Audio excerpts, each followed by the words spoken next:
Okay, we've made it to the final installment in this For the One Piece Thought Exercise series of videos. So we have the power, we have the haki, we have the crewmates, we have the objects, we've made our stops. So now we're actually approaching Laughdale, about to acquire the One Piece. Now, I know what a lot of people will say, and this is both a good thing and a bad thing, but to make this short and direct, a lot of folks would say that, hey, we still need another road poneglyph in order to find Laughdale. Yeah, we do, but this is um part of why I did what I did early on in these series of videos, which is to lay out what I think what I think both of these are, where I think Laughdale is or will be located, how you're gonna get there, and also a safer bet or a more One Piece like bet. Either one, I don't think that whatever it turns out to be, I don't think that it's gonna be that far off from either of my guesses or thoughts on Laughdale and on the One Piece itself. I don't think it's going to be that far off. So going back to, we're gonna look at this from two aspects, and then that is going to let us know if we actually will zero the verse or if there are too much issues with our makeup up to this point. I'm going to try and keep this under 10 minutes, but let's see here.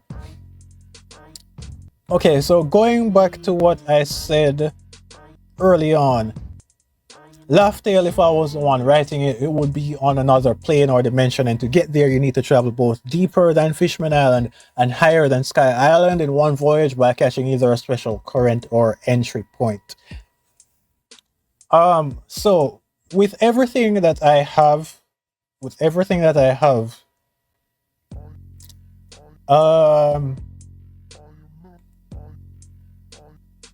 if it's on a different dimension, I think that Robin, with all her information, no, we will need. Actually, now that I think about it, I don't think that we necessarily need that extra road poneglyph. The information that we got from Marijo, on top of all of the years of information that Robin had from O'Hara and everything else that she gained since she became a pirate, and the stuff that we would have gathered from Elbaf. Remember that we're gonna go to Elbaf, so we're gonna be talking to like Ripley and the old giant dude. He is still alive at the time this series is put together. I don't know if he's gonna survive the entire Elbaf arc that's currently going on, but he's still alive. We can talk to him. We can get as close to the Void Century era as necessary as possible, and the rule of this, one of the rules that we establish is that we can't involve anything that's directly related to the Roger Pirates. So we cannot talk to Scupper Gaban. That is one of the hard rules here. We can't talk to Scupper, we can't talk to really any of those guys. But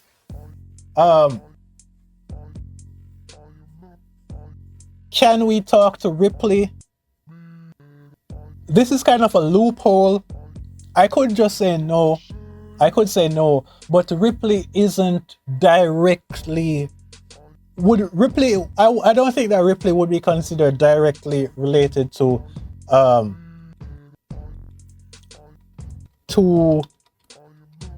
the Roger Pirates like that, because she wasn't involved with the.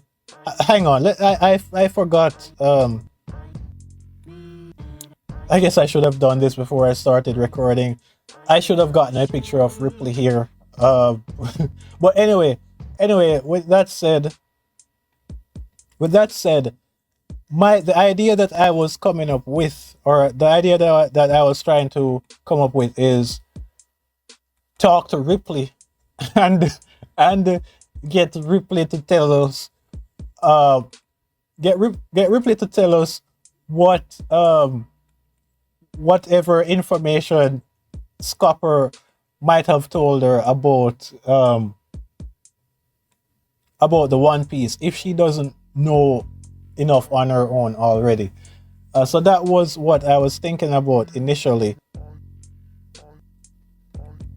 Um,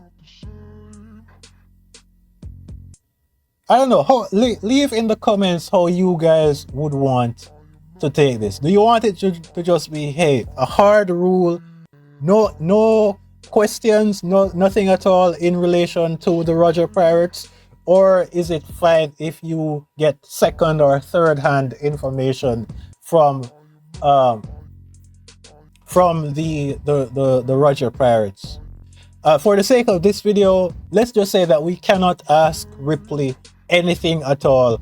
So even if Scupper spills all the secrets about how they got to Laugh-Tale, what the One Piece is, and yada yada yada, we cannot ask Ripley about that. She cannot tell us anything about that. But going back to my guess for catching like the special current, etc., etc., we should know where that entry point is. I think that let's just assume that we can make an educated guess if we still lack some crucial intel from both the Marijoa shakedown and the Elbaf stop. I think that so getting to Laugh-Tale would be possible there.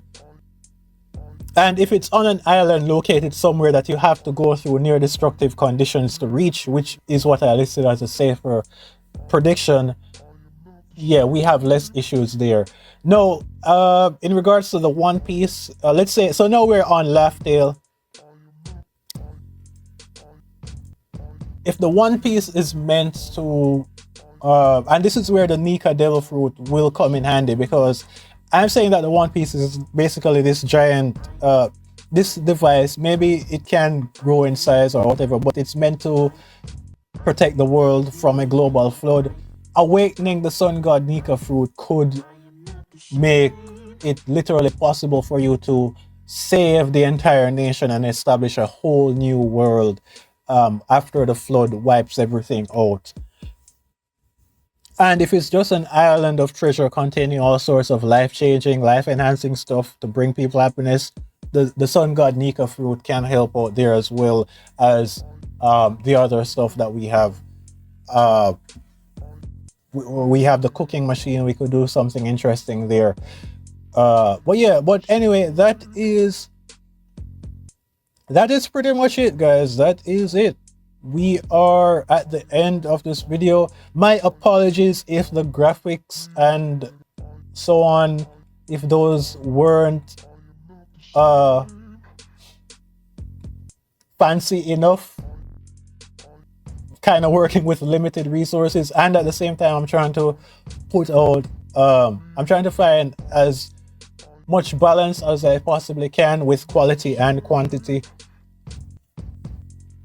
But the good news is that if you guys found anything at all interesting in these series of videos, and if you like the thought exercise, we can and we will do this again a lot better in basically every way.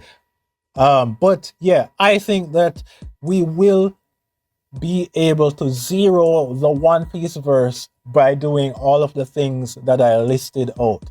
Now, can we go toe to toe with every single organization? No, but that's not necessary. You don't necessarily need to go to Marine HQ Wano when Kaido was there, whole cake island.